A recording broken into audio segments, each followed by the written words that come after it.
दोस्तों, स्टोरी का अगला भाग श्रवण करते हैं। बहुत ही इंटरेस्टिंग स्टोरी है। आप इसे पूरा सुनेंगे, इसके सभी भाग सुनेंगे, 100% है, एंटरटेन होंगे। चलिए कथा को सुनते हैं।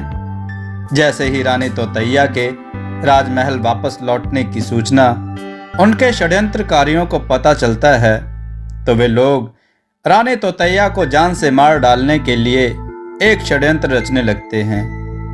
इधर रानी तोतैया राजकुमार के साथ राजमहल के निकट पहुंचती है। वहां पर पहले से ही घात लगाकर बैठे हुए उनके विद्रोही रानी तोतैया का इंतजार कर रहे होते हैं। फिर इधर रानी तोतैया जैसे ही अपने राजमहल में प्रवेश करती है, राजमहल के सारे दास और दासियां उन पर फूलों की पंखुड़ियों से वर्षा करने लगते हैं। इधर महाराज और महारानी अपनी पुत्री को सही सलामत देखकर अत्यंत प्रसन्न होते हैं। फिर रानी तोतैया जैसे ही राजमहल के बीच स्थान पर पहुंचती है, तत्पश्चात किसी षड्यंत्रकारी ने इन पंखुड़ियों की आड़ में रानी तोतैया पर छिपकर अपने धनुष से वार करता है। जैसे ही तीर धनुष से निकलता है, वैसे ही राजकुमार की निगाह उस तीर पर पड़ती है और वे रानी तोतैया को बचाने के लिए तीर के सामने आ जाते हैं, जिसके परिणाम स्वरूप तीर सीधा जाकर राजकुमार सूर्य प्रताप सिंह के सीने में लग जाती है और वे तुरंत वहीं पर मूर्छित हो जाते हैं। इस तरह राजकुमार को मूर्छित हुआ देख राजमहल में चारों तरफ सन्नाटा फैल जाता है। वहां पर खड़े रानी के स्वागत में सभी दास और दासियां एक दूसरे का मुख देखकर कहने लगते हैं कि किसने राजकुमार पर तीर से वार कर दिया।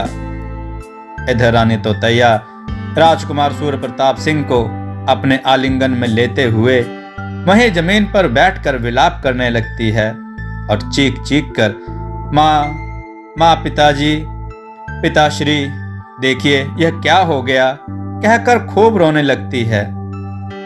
इधर महाराज और महारानी दौड़ते हुए अपनी पुत्री के पास आते हैं और सिपाहियों से कहते हैं तुरंत राजकुमार को उठाकर शयन कक्ष की तरफ ले जाएं। इसके पश्चात महाराज एक सिपाही से कहते हैं कि तुरंत जाकर राजवैद्य को बुलाकर लाओ, अति शीघ्र जाओ, तनिक भी विलंब ना करो।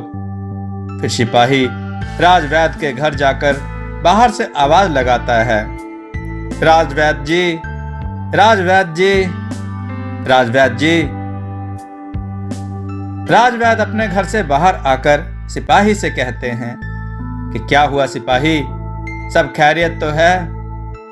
सिपाही बोला, राजवैद्य जी अति शीघ्र करिए, महाराज ने आपको अभी राजमहल में बुलवाया है।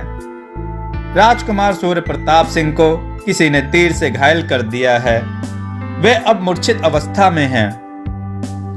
इधर राजवैद्य जी अपनी जड़ी बूटियों से भरा थैला लेकर राजमहल की तरफ चल देते हैं। उधर राजमहल में राजकुमार सूर्य प्रताप सिंह को बिस्तर पर लेटाया जाता है और फिर महाराज अपने सिपाहियों से कहते हैं उस गुस्ताख को पकड़कर हमारे सामने हाजिर किया जाए जिस किसी ने राजकुमार सूर्य प्रताप सिंह की हत्या करने का दुस्साहस किया है। इधर राजवैद्य महल में प्रवेश करते हैं और उन्हें राजकुमार सूर्य प्रताप सिंह के शयन कक्ष की तरफ ले जाया जाता है। शयन कक्ष में पहुंचकर राजवैद्य जी ने राजकुमार सूर्य प्रताप सिंह के सीने में लगे तीर को निकालकर परीक्षण करके महाराज को बताते हैं कि राजकुमार सूर्य प्रताप सिंह के सीने में जो तीर लगा है, उस तीर पर हजारों सांपों और बिच्छुओं का जहर लगाकर ही तीर से वार किया गया है। ये जहर बहुत ही प्राणघातक होते हैं। दुनिया भर में ऐसे जहर का तोड़ किसी भी वैद्य के पास नहीं है। फिर महाराज राजवैद्य जी से कहते हैं, ऐसा मत कहिए, कृपया करके कोई तो उपाय बताएं। अगर राजकुमार सूर्य प्रताप सिंह को कुछ हो गया तो हमारी पुत्री जीते जी मर जाएगी। राजवैद्य जी कहते हैं, महाराज उपाय तो है, अगर राजकुमार सूर्य प्रताप सिंह को दिव्य संजीवनी बूटी मिल जाए तो राजकुमार सूर्य प्रताप सिंह की जान बच सकती है। फिर महाराज राजवैद्य जी से पूछते हैं कि यह संजीवनी बूटी कहां पर हमें मिलेगी। राजवैद्य जी बताते हैं कि यह संजीवनी बूटी कोई मामूली बूटी नहीं है। इसमें मरते हुए इंसान को जिंदा करने की ताकत होती है। लेकिन इस जड़ी बूटी को जो कोई भी हासिल करने के लिए गया है, आज तक वो अपने घर वापस लौट कर नहीं आया है। इसलिए महाराज मैं कह रहा हूं कि इस संजीवनी बूटी को यहाँ ले आ पाना असंभव है। अगर आपकी इच्छा वहां जाने की है तो मैं आपको वहां का रास्ता बता देता हूं, लेकिन समय रहते जड़ी बूटी को लेकर आना असंभव है। उधर रानी तोतैया अपने राजकुमार के पास बेसुध अवस्था में बैठी हुई यह सब बातें सुन रही थी। तभी अचानक से उठकर राजवैद्य के पास जाकर अपने दोनों हाथ जोड़कर उनके पैरों पर गिरकर प्रार्थना करने लगती है कि कृपया करके हमें वहां का पता बता दीजिए। हम अपने प्यार को बचाने के लिए कुछ भी कर जाएंगे। हम ऐसे अपने प्यार को मरता हुआ नहीं देख सकते। राजवैद्य जी रानी तोतैया को अपने कदमों पर से उठाते हुए कहते हैं, पुत्री, मैं वहां जाने का पूरा रास्ता नहीं जानता हूं। बस इतना जानता हूं कि यहां से पश्चिम दिशा की तरफ सीधे चलते जाएं। वहां से कुछ दूर आगे जाने पर एक झरना दिखाई देगा। उस झरने के नीचे एक गुफा में एक नवजात बालक दिखाई देगा। दरअसल वो बालक नहीं है, बल्कि वहां पर कई वर्षों से एक ऋषि मुनि जो एक बालक के रूप में तपस्या कर रहे हैं। उन ऋषि मुनि को संजीवनी बूटी कहां पर मिलेगी यह सब उन्हें पता है। इसके आगे वहां जाने का रास्ता वही बता सकते हैं। और हाँ, राजकुमार सूर्य प्रताप सिंह की जान तभी बच सकती है जब आप 72 घंटे के अंदर उस संजीवनी बूटी को यहाँ लेकर आ पाएंगी, अन्यथा राजकुमार को बचाना असंभव हो जाएगा। इधर रानी तोतैया अपने पिताश्री से आज्ञा मांगती है कि मुझे वहां जाने की आज्ञा दे दीजिए। महाराज अपनी पुत्री को राजकुमार के लिए इतनी तड़प देखकर उन्हें संजीवनी बूटी ले आने की आज्ञा दे देते हैं। फिर रानी तोतैया अपने घोड़े पर सवार होकर अपनी मंजिल की तरफ प्रस्थान करती है। इधर जैसे जैसे रानी तोतैया अपनी मंजिल की तरफ आगे बढ़ी जा रही थी, वैसे वैसे उनके दिल की धड़कनें तेज होती जा रही थी। आज रानी तोतैया को अपने प्यार राजकुमार के जीवन के प्रति ऐसा लग रहा था जैसे मानो उनके हाथ में एक मुट्ठी रेत भरा हो और उस रेत को अपनी मुट्ठी में कसकर पकड़ने की पूरी कोशिश कर रही हो, मगर उस रेत को अपनी मुट्ठी में नहीं रोक पा रही है और वह रेत धीरे धीरे हाथ से सरकती चली जा रही है। ठीक वैसे ही राजकुमार सूर्य प्रताप सिंह का जीवन आज संकट में पड़ चला था। इधर रानी यही सोचते हुए अपने घोड़े को चाबुक से मारते हुए अपनी मंजिल की तरफ भागी चली जा रही थी और उनके आंखों में आंसू रुकने का नाम नहीं ले रहे थे। उधर रानी तोतैया जैसे ही झरने के पास पहुंच जाती है तो देखती है कि झरने के आसपास चारों तरफ बस पानी की फुहार ही दिखाई दे रही है और वहां उन्हें कोई गुफा नहीं दिखाई दे रही थी। अब रानी तोतैया बहुत ही सोच में पड़ गई थी। तभी वे अपनी दिव्य शक्तियों के द्वारा उस गुफा का पता लगाने की कोशिश करने लगती है। तभी अचानक रानी तोतैया को इस तरह करते हुए देखकर एक नवजात बालक रोते हुए प्रकट होता है। फिर रानी उस नवजात बालक को देखकर समझ जाती है कि यही वो ऋषि मुनि हैं। इधर रानी तोतैया अपने दोनों हाथ जोड़कर ऋषि मुनि के सामने खड़ी हो जाती है और उनसे प्रार्थना करने लगती है। वो कहती है कि हे ऋषि मुनि, मेरे पास इतना वक्त नहीं है कि हम आपको प्रसन्न कर सकें। इस वक्त मुझे आपकी सहायता की अत्यंत आवश्यकता है। इस समय मेरा प्यार राजकुमार सूर्य प्रताप सिंह, उसकी जान खतरे में है। मैं पूरे विश्वास के साथ आपके पास आई हूँ, कृपया करके मेरी सहायता कीजिए। इधर रानी तोतैया को इस तरह विलाप करते हुए देखकर ऋषि मुनि को दया आ जाती है। फिर वो अपने वास्तविक रूप में आकर रानी तोतैया से पूछने लगते हैं कि पुत्री, तुम्हें क्या कष्ट है? तुम यहाँ किस प्रयोजन से आई हो, हमें बताओ। फिर रानी तोतैया अपने दोनों हाथ जोड़कर ऋषि मुनि से कहने लगती है कि ऋषिवर, मैं जिस राजकुमार से प्रेम करती हूँ, आज उनकी जान खतरे में है। अतः उनकी जान बचाने के लिए मुझे संजीवनी बूटी की आवश्यकता है। कृपया करके मुझे संजीवनी बूटी जहां पर मिलेगी वहां का रास्ता बता दीजिए। फिर रानी तोतैया से ऋषिवर कहते हैं कि ठीक है पुत्री, मैं वहां जाने का रास्ता बताता हूं। तो फिर सुनो, यहां से 1 कोस दूर जाने के बाद तुम्हें एक कुआं दिखाई देगा और उस कुएं के अंदर एक बड़ा सा अजगर होगा। जो उस अजगर के पेट के अंदर तुम्हें जाना होगा, वही अजगर तुम्हें उस संजीवनी बूटी के पास ले जाएगा। मगर उस संजीवनी बूटी को पाने के लिए तुम्हें अपनी कुर्बानी देनी होगी।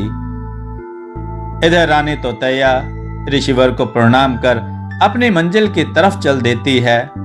फिर जैसे ही रानी तोतैया कुएं के पास पहुंचती है, तत्पश्चात कोई उनका रास्ता रोक लेता है और बड़े जोर की आवाज में, वहीं रुक जाओ, कौन हो तुम और यहाँ क्यों आई हो? जाओ, यहां से चली जाओ, अन्यथा परिणाम बुरा होगा।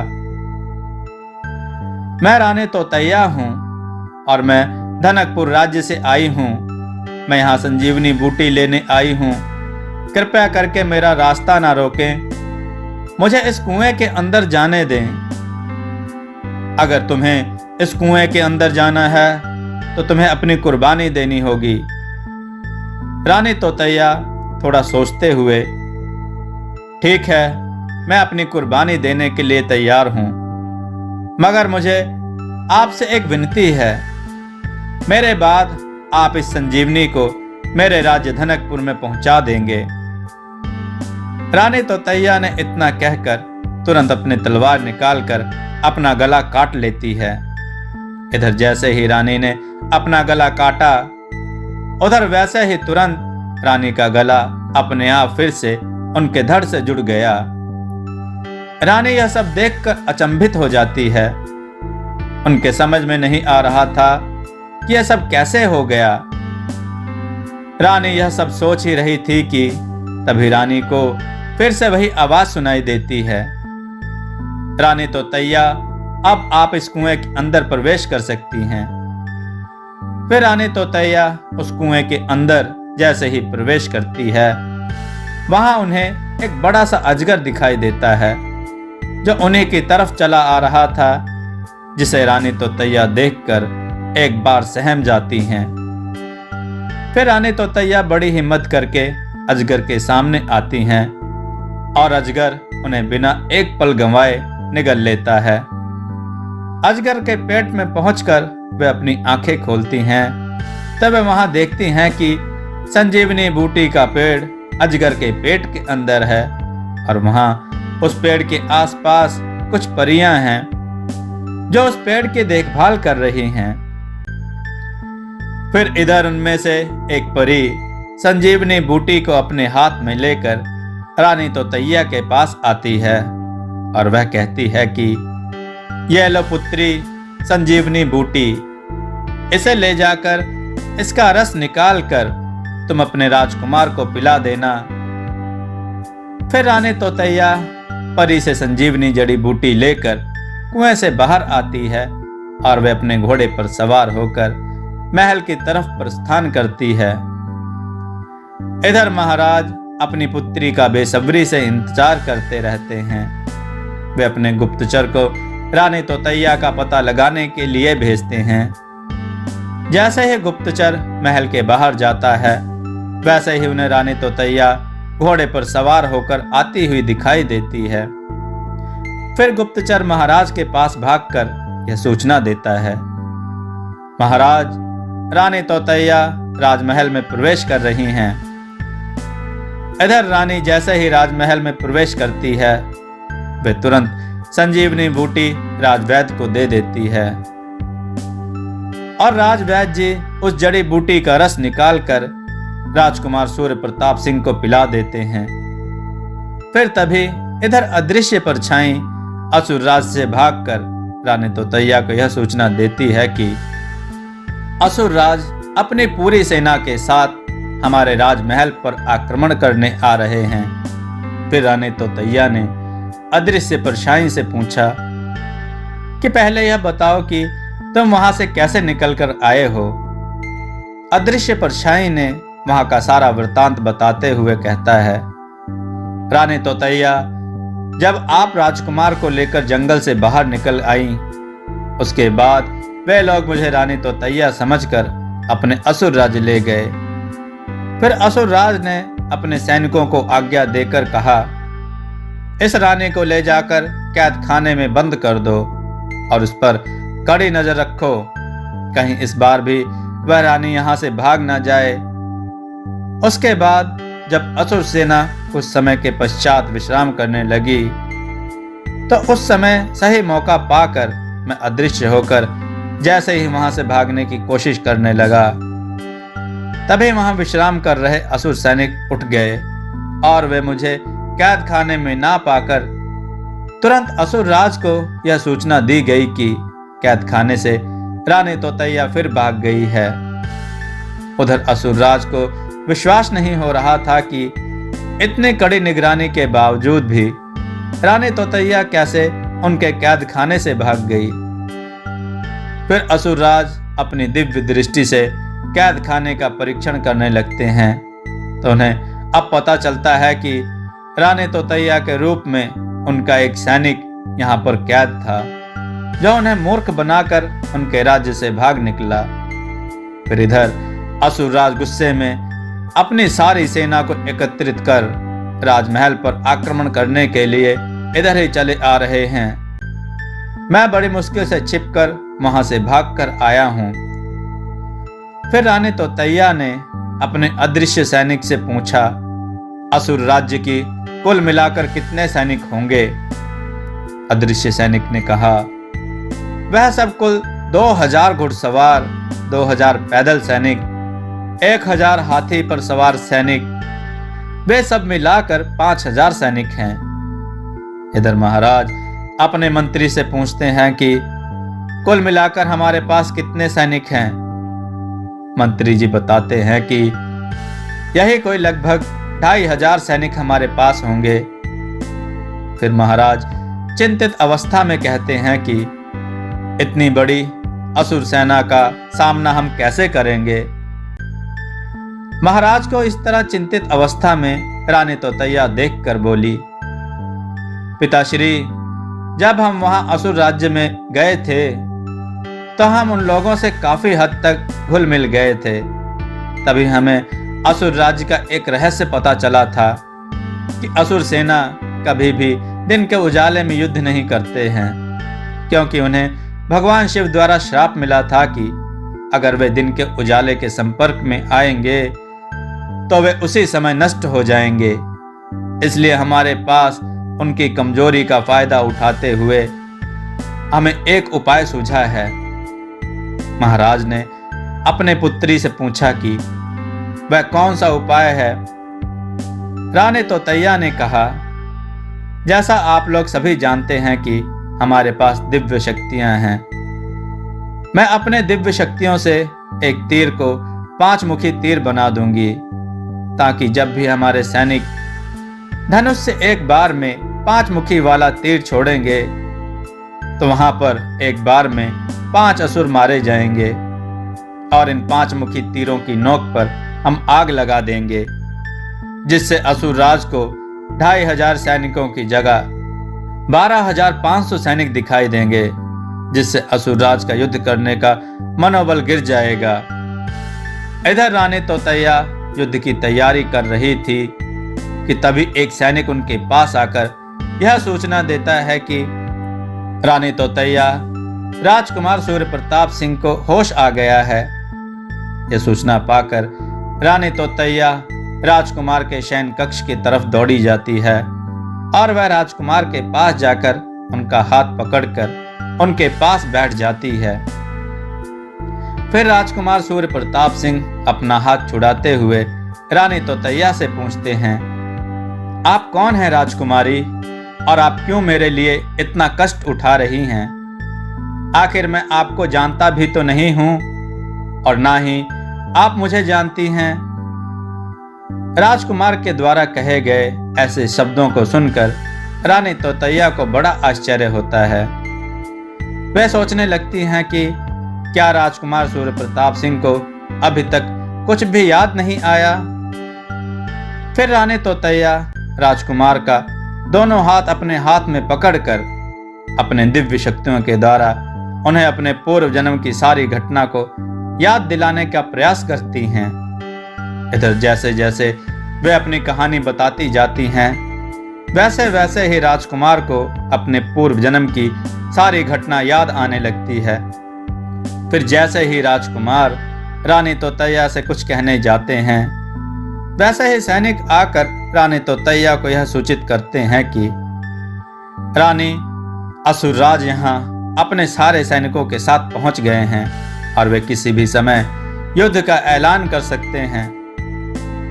तभी रानी अपने सैनिक से कहती है, नहीं सैनिक, अभी नहीं, अभी तो रात्रि होने में काफी समय शेष है। फिर रानी राजकुमार सूर्य प्रताप सिंह से कहती है, लगता है कि अभी एक युद्ध और बाकी है, उसके बाद ही हमारा मिलन हो पाएगा। तभी राजकुमार सूर्य प्रताप सिंह रानी तोतैया को अपने आलिंगन में लेते हुए कहता है, नहीं, अब आप अकेली नहीं हैं, मैं भी आपके साथ हूं। आप मेरे लिए बहुत कष्ट उठा चुकी हैं। अब आप युद्ध करने नहीं जाएंगी, बल्कि इन असुरों से हम युद्ध करने जाएंगे। फिर रानी तोतैया राजकुमार से कहती है, मैं आपको अकेले युद्ध पर नहीं जाने दूंगी, क्योंकि मैं आपको 2 बार खोते खोते पाई हूं। फिर राजकुमार रानी से कहते हैं, ठीक है, इस बार हम दोनों मिलकर असुरराज से युद्ध करेंगे और उन्हें हराएंगे भी। इधर जब रात्रि का समय आया, तब राजकुमार और रानी तोतैया ने युद्ध की सारी तैयारियां योजना अनुसार असुरराज के आने से पहले कर ली। फिर युद्ध क्षेत्र में दोनों योद्धा रात्रि के समय एक दूसरे के सामने होते हैं। इधर असुरराज रानी तोतैया से कहते हैं, रानी, अभी भी समय है, आप अपने आप को हमें समर्पित कर दें, अन्यथा हम आपके राज्य को तहस नहस कर देंगे। फिर रानी तोतैया कहती हैं, अभी युद्ध का परिणाम घोषित नहीं हुआ है असुरराज, देखते हैं कि कौन किसका राज्य तहस नहस करता है। इधर रानी तोतैया अपने सैनिकों को तीर धनुष पर चढ़ाने का आदेश देती है और वे अपने दिव्य प्रकाश से सारे तीर पर आग लगा देती है। उधर असुरराज के सैनिक इतने सारे तीर में आग जलते हुए देखकर अचंभित हो जाते हैं। वे सोचने लगते हैं कि रानी के पास कितने ढेर सारे सैनिक हैं और वे लोग आपस में बात करने लगते हैं कि इस तरह तो हम युद्ध हार जाएंगे। इधर असुरराज अपने सैनिकों का मनोबल गिरते हुए देखकर सोचने लगते हैं, अगर सैनिक युद्ध करने से इनकार कर देंगे तो हम युद्ध किसके बल पर लड़ेंगे। इधर असुरराज अपने सैनिकों से थोड़ी देर सोचते हुए कहते हैं, अगर हम इस युद्ध में विजयी हुए तो हम सारे असुरों को अपनी गुलामी से मुक्त कर देंगे और हम इस रानी तोतैया के द्वारा प्राप्त शक्तियों से स्वर्गलोक को जीतकर एक नए असुर राज्य की स्थापना भी करेंगे, जहां पर कोई भी असुर गुलाम नहीं होगा। इधर असुर राज द्वारा कही गई बातों को सुनकर सारे असुर सैनिक अत्यंत प्रसन्न होकर अपने असुरराज से कहते हैं कि अब परिणाम चाहे जो हो, हम युद्ध अवश्य करेंगे। उधर रानी तोतैया अपनी पहली योजना अनुसार सबसे विश्वास पात्र सैनिक अदृश्य परछाई को बुलाकर यह आज्ञा देती है, सैनिक, तुम अदृश्य परछाई बनकर असुरराज के सैनिकों में सम्मिलित हो जाओ और वहां पर क्या योजनाएं असुरराज बना रहे हैं उन सब की खबर हमें दो। और ध्यान रखना, कहीं उन लोगों को जरा भी भनक न पड़े, नहीं तो सारा किए कराए पर पानी फिर जाएगा और हो सकता है कि हमारे विद्रोही जो अभी तक पकड़े नहीं गए हैं वे लोग असुरराज से जाकर मिल जाएं और हमारी सारी योजना असुरराज को बता दें। फिर अदृश्य परछाई रानी तोतैया से पूछती है, अगर असुरराज को आपकी योजना के बारे में पता चल गया तो तब आप क्या करेंगी? फिर रानी तोतैया ने कहा, इसलिए तो हम तुम्हें असुरराज के सैनिकों में अदृश्य परछाई होकर सम्मिलित होने के लिए कह रहे हैं, ताकि वहां की पल पल की खबर हमें देते रहो। अब तुम जाओ, जाकर अपना काम पूर्ण करो। अदृश्य परछाई के जाने के बाद इधर राजकुमार सूर्य प्रताप सिंह और रानी तोतैया अपने सैनिकों को संचालित करते हुए कहती हैं, सैनिकों, युद्ध के लिए अब तैयार हो जाओ। तभी अचानक असुरराज अपने दिव्य शक्तियों के द्वारा रानी तोतैया पर आक्रमण करने लगते हैं। फिर रानी तोतैया अपना बचाव करते हुए सैनिकों को तीर छोड़ने की आज्ञा दे देती है, जिससे उधर असुरराज के सैनिकों में खलबली मच जाती है, क्योंकि रानी तोतैया ने अपनी दिव्य शक्ति से अपने सैनिकों के धनुष पर एक तीर की जगह 5 मुखी वाला तीर असुरराज के सैनिकों के ऊपर प्रहार करवाती है, जिससे असुरराज के एक सैनिक की जगह 5-5 सैनिक मारे जाते हैं। इधर असुरराज और रानी तोतैया में अपने अपने दिव्य शक्तियों के प्रयोग करने के कारण घमासान युद्ध होने लगता है। कभी असुरराज रानी तोतैया पर आग के गोले से वर्षा करते हैं, तो कभी रानी तोतैया असुरराज के जवाब में उस आग पर पानी की वर्षा करने लगती हैं। उधर राजकुमार भी असुर सैनिकों पर अपनी शक्तियों के द्वारा प्रहार करते हैं, जिसके परिणाम स्वरूप असुरराज के कई सैनिक मारे जाते हैं। उधर रानी तोतैया के षड्यंत्रकारी विद्रोही अपने विपक्षी असुरराज से जाकर मिल जाते हैं और रानी द्वारा युद्ध लड़ने के सारी तैयारियों के बारे में असुरराज को बता देते हैं कि रानी किस प्रकार इस युद्ध को जीतने की योजना बना रही है। इधर जब असुरराज को रानी तोतैया द्वारा युद्ध लड़ने की योजना के बारे में पता चलता है, तो वे सोचने लगते हैं कि यह तो बहुत मामूली से सैनिक रानी तोतैया के पास हैं। हमारी सेना चाहे तो इनको चुटकी भर में मसल कर रख दे।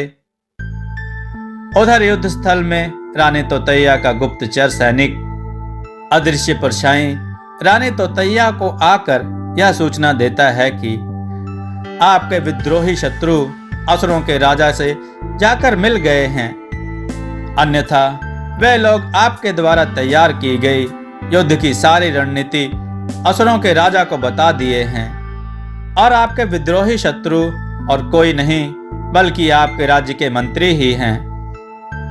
यह खबर पाकर अब रानी तोतैया अपनी दूसरी योजना अनुसार रणनीति अपनाती है और उनकी दूसरी योजना अनुसार वे अपने राज्य की सारी प्रजा को अपनी मदद के लिए पहले से ही युद्ध के लिए तैयार कर ली थी।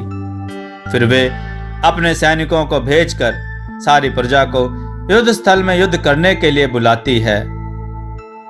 इधर असुरराज को और रानी के विद्रोहियों को यह पता नहीं रहता कि इस युद्ध में रानी तोतैया के साथ उनकी सारी प्रजा भी है, जो उनकी मदद के लिए इस युद्ध स्थल में युद्ध करने आए हुए हैं।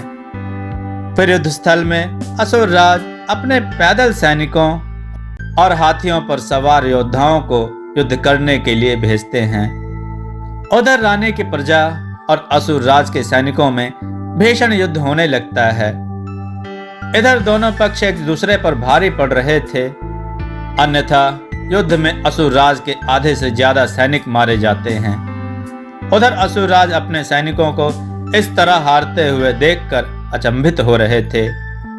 उन्हें जरा भी विश्वास नहीं हो रहा था कि उनकी इतनी शक्तिशाली सेना, जो आज तक कभी किसी युद्ध में नहीं हारी। इधर असुरराज क्रोध में रानी तोतैया के विद्रोहियों को बुलाकर पूछते हैं कि आप लोग रानी की योजना के बारे में हमें गलत सूचना क्यों दिए हैं। आप रानी तोतैया के वफादार मंत्री हैं, इसलिए हम आपको मार डालेंगे। इतना कहकर असुरराज अपने दिव्य शक्तियों से उन विद्रोहियों को जिंदा जला देते हैं। उधर युद्ध स्थल में राजकुमार सूर्य प्रताप सिंह भी असुरराज के कई सैनिकों को मार डालते हैं और अपनी प्रजा का बीच बीच में मनोबल भी बढ़ाते रहते हैं। इधर रानी तोतैया असुरराज से कहती है, असुरराज, अब भी वक्त है, आप इस युद्ध को रोककर अपने राज्य वापस लौट जाएं, अन्यथा आपके सारे असुर सैनिक हमारे हाथों मारे जाएंगे। उधर असुरराज बहुत ही गुस्से में रानी तोतैया पर प्रहार करने लगते हैं और इधर जवाब में रानी तोतैया अपने दिव्य प्रकाश से असुरराज पर प्रहार करने लगती है। फिर युद्ध स्थल में असुरराज रानी तोतैया से अपने आप को हारते हुए देखकर वे सोचते हैं कि लगता है मैं इस रानी को नहीं हरा पाऊंगा, अब मुझे कोई और उपाय निकालना होगा। तभी असुरराज का मंत्री असुरराज से कहता है, महाराज, हम ऐसे युद्ध करके रानी को नहीं हरा पाएंगे। हमारे बहुत से सैनिक इस युद्ध में मारे गए हैं, हमें कोई और उपाय निकालना होगा। महाराज, मेरे पास एक उपाय है, कहिए तो बताऊं। असुरराज बोले, हाँ मंत्री, उपाय बताओ। मंत्री बोले, क्यों ना हम लोग उस राजकुमार सूर्य प्रताप सिंह को पकड़कर बंदी बना ले, रानी खुद ही हार जाएगी। फिर असुरराज बोले, हाँ, उपाय तो बहुत अच्छा है। इधर युद्ध करते करते रात्रि के 3 पहर बीत जाते हैं और अभी सुबह होने में बस 1 पहर बाकी था, मगर असुरराज को यह याद नहीं था कि सूर्य का प्रकाश उनके लिए प्राण घातक है। इधर असुरराज अपनी योजना अनुसार राजकुमार को बंदी बनाने के लिए जैसे ही राजकुमार की तरफ प्रस्थान करते हैं, वैसे ही रानी तोतैया राजकुमार के बीच में आ जाती है और वे असुरराज से युद्ध करने लगती है। फिर इधर रानी तोतैया असुरराज से तब तक युद्ध करती रहती है जब तक सुबह ना हो जाए। उधर असुरराज अपने मंत्री को इशारा करते हैं कि तुम इधर आकर रानी से युद्ध करो और मैं उधर से चुपके से निकलकर और आगे जाकर राजकुमार को बंदी बना लूंगा। उधर असुरराज जैसे ही राजकुमार की तरफ उन्हें बंदी बनाने के लिए जाते हैं, वैसे ही सुबह की पहली किरण असुरराज और उनकी सारी सेनाओं पर पड़ने लगती है और वे लोग सूर्य की किरण में जलने लगते हैं। उधर असुरराज को इस तरह जलते हुए देखकर रानी तोतैया कहती है, असुरराज, अगर आप मेरी बात मान लेते तो आज आप और आपकी सारी सेनाएं जीवित होती। इधर रानी तोतैया और उनकी सारी प्रजा इस युद्ध में विजयी होकर अपने राज्य महल की तरफ प्रस्थान करते हैं। उधर एक सैनिक राजमहल में जाकर महाराज को सूचना देते हैं, इस युद्ध में रानी तोतैया विजयी हुई। फिर महाराज अपने दास और दासियों को बुलाकर आज्ञा देते हैं, हमारी पुत्री के विजयी होकर महल वापस लौटने की खुशी में पूरे राज्य को सजाया जाए। इधर रानी तोतैया अपने राजमहल में जैसे ही प्रवेश करती है, वैसे ही उनके स्वागत में महाराज और महारानी अपने दासियों द्वारा फूलों की वर्षा करवाने लगते हैं और फिर महाराज और महारानी अपनी प्रजा का तहे दिल से धन्यवाद करते हैं। इधर कुछ समय पश्चात रानी तोतैया और राजकुमार सूर्य प्रताप सिंह का विवाह हो जाता है और रानी तोतैया अपना प्यार पाकर अत्यंत प्रसन्न होती है। इधर रानी तोतैया और राजकुमार प्रताप सिंह जैसे महाराज और महारानी पाकर धनकपुर की प्रजा भी अत्यंत प्रसन्न थी। दोस्तों, यह एंटरटेनिंग स्टोरी यानी कथा आपको कैसी लगी? स्टोरी को पूरा सुनिए और इसका आनंद लें। ऐसी नई कथाएं आपके सामने प्रस्तुत करते रहेंगे। चैनल को सब्सक्राइब करना ना भूलें। दोस्तों, आपको यह कथा कैसी लगी? अपने विचार और सुझाव कमेंट में जरूर दें। हमारी कथाओं को लाइक करें, हमारे चैनल को सब्सक्राइब करना ना भूलें। हमारी कथाओं को शेयर जरूर करें जिससे लोगों को अच्छा ज्ञान प्राप्त हो। जय श्री राम भक्तों।